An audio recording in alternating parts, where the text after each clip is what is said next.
नमस्कार, आप देखिए तिवारी भाई। मैं हूँ वेद प्रकाश। नया चश्मे के साथ नई चर्चा होगी और चर्चा होगी कि जब से अनिल देशमुख जेल में गए हैं तब से कहीं ना कहीं महाराष्ट्र सरकार के कुछ मंत्री गुस्से से आग बबूले हैं। उसमें से एक प्रमुख नेता जो महाराष्ट्र के कद्दावर लीडर हैं शरद पवार साहब इतने गुस्से में हैं, इतने गुस्से में हैं, इतने गुस्से में हैं कि उन्होंने चिता दिया है बीजेपी को, चिता दिया है उन तमाम नेताओं को जिन लोगों ने महाराष्ट्र सरकार से पंगा लिया है। उन्होंने कह दिया है कि हम एक एक मिनट, एक एक घंटे, एक एक सेकेंड का बदला चुन चुन कर लेंगे। मतलब कहीं ना कहीं उन्होंने कहा है कि जिस तरह से सेंट्रल एजेंसियों की मिसयूज किए जा रहे हैं, गलत तरीके से इस्तेमाल किए जा रहे हैं और जानबूझ के फंसाया जा रहा है, हम इसकी निंदा करते हैं और इसका बदला चुन चुन कर लेंगे। हम छोड़ेंगे नहीं, हम हर घंटे का बदला लेंगे।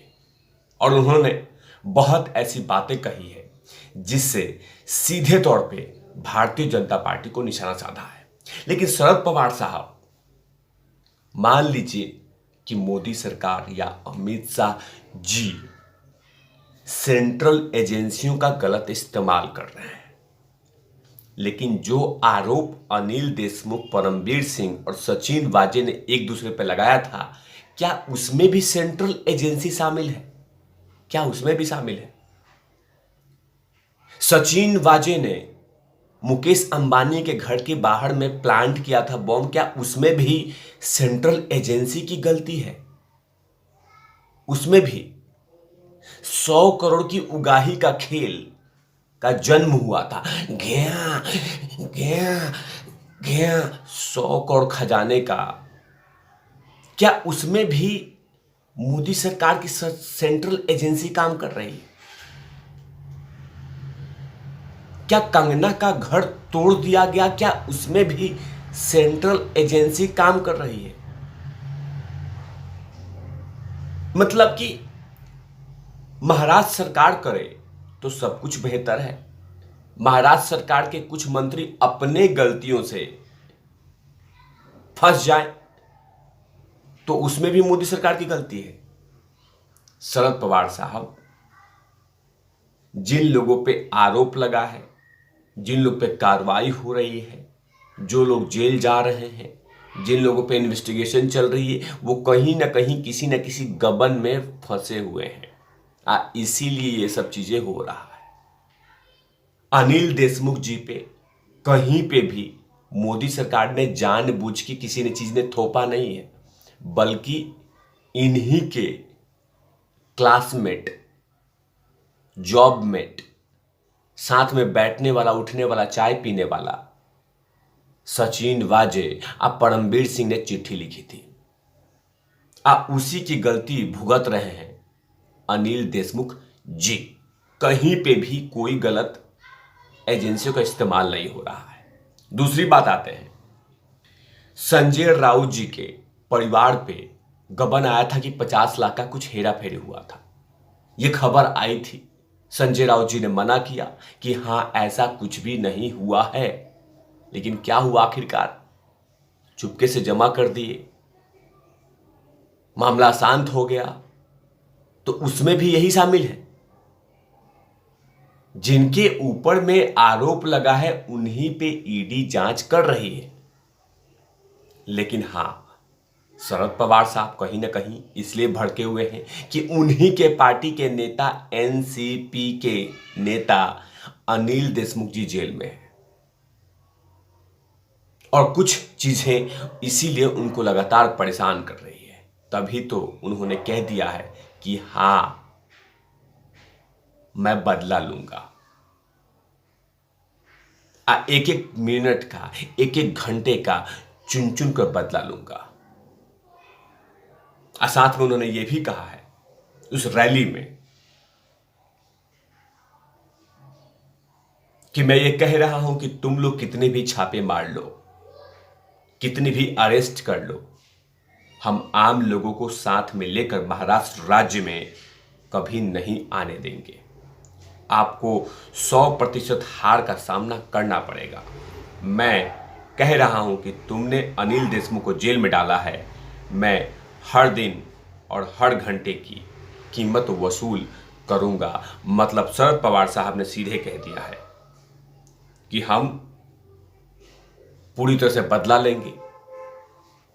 उसके बाद क्या था, जैसे शरद पवार साहब ने इस तरह के बयान दिए, उसके बाद संजय राउत जी ने कह दिया कि जो कुछ शरद पवार साहब कह रहे हैं उसका हम पूरी तरह से समर्थन करते हैं, हम बदला जरूर लेंगे। मतलब शरद पवार साहब का बयान का पूरी तरह से समर्थन, सपोर्ट संजय राउत ने कर दिया है और कह दिया है कि जो कुछ कर रहे हैं शरद पवार साहब, हम उसका पूरी तरह से समर्थन करते हैं। आखिरकार संजय राउत जी ने क्या कहा, यह सुनने लायक होगा। उन्होंने कहा कि हमारे लोगों को या तो झूठे आरोप, झूठे सबूतों के आधार पर जेल में डाला जाता है, या उन्हें केंद्रीय एजेंसियों द्वारा प्रताड़ित किया जाता है। हम उनमें से थे, लेकिन हमने कहा था कि हम डरेंगे नहीं। मतलब 50 लाख वाला मामला, इसमें कह रहे थे कि ये ईडी नहीं बीजेपी ऑफिस है। हम इस सब के लिए उन्हें भुगतना पड़ेगा। पवार साहब ने जो कुछ कहा मैं उसका समर्थन पूरी तरह से कर रहा हूं। मतलब संजय राउत जी ने कह दिया है कि सजा तो मिलेगी। और वैसे भी संजय राउत केंद्रीय एजेंसी के टारगेट पे थे, ईडी के टारगेट पे थे, लेकिन शिकायत के बाद हुई थी। ऐसा नहीं है कि जानबूझ के इस तरह से किया गया हो, लेकिन हाँ, अनिल देशमुख जी एनसीपी के कद्दावर लीडर हैं, बड़े लीडर थे। जाहिर सी बात है, बड़े लीडर हैं तभी तो वो बने गृह मंत्री। उन्हीं को नहीं पता था कि इन्हीं के सारे षड्यंत्र रचे गए थे 100 करोड़ के मामले में। लेकिन कभी भी उनके बारे में कुछ भी नहीं कहा गया, क्योंकि जो लोग ने आरोप लगाया था वो भी जेल में है, और जो एक आदमी आरोप लिखी थी वो फिलहाल अभी गड्ढे में है। मतलब परमवीर सिंह ने कहा है सुप्रीम कोर्ट में कि फिलहाल मैं अभी गड्ढे में हूं, अब कोई इजाजत दे तभी तो मैं सांस लूं, आखिर मैं गड्ढे में रह रहा हूं। और उन्होंने कहा है कि जल्द ही सुप्रीम कोर्ट में कि हाँ, हम 22 को बताएंगे कि परमवीर सिंह आखिरकार हैं कहां पे। क्योंकि परमवीर सिंह लगातार कोशिश कर रहे हैं कि मुझे गिरफ्तार नहीं किया जाए, मैं गिरफ्तारी से बचना चाहता हूं, मुझे सीबीआई अरेस्ट नहीं करे। इसीलिए सुप्रीम कोर्ट के चौखट पे लगातार माथा टेक रहे हैं और कह रहे हैं कि मुझे हथकड़ी नहीं पहननी है। यह है परमवीर सिंह का मामला। लेकिन कहीं ना कहीं अनिल देशमुख के जेल में जाने का दर्द शरद पवार साहब को जमकर दिख रहा है और वो खूब झलक रहा है। तभी तो उन्होंने कहा है कि हम बदला लेंगे, छोड़ेंगे नहीं, चाहे कुछ भी हो जाए, वो भी 1-1 मिनट का, 1-1 घंटे का। तब तक के लिए आप देखते रहिए तिवारी भैया। मैं हूं वेद प्रकाश, कैमरामैन ध्रुव लाठी के साथ।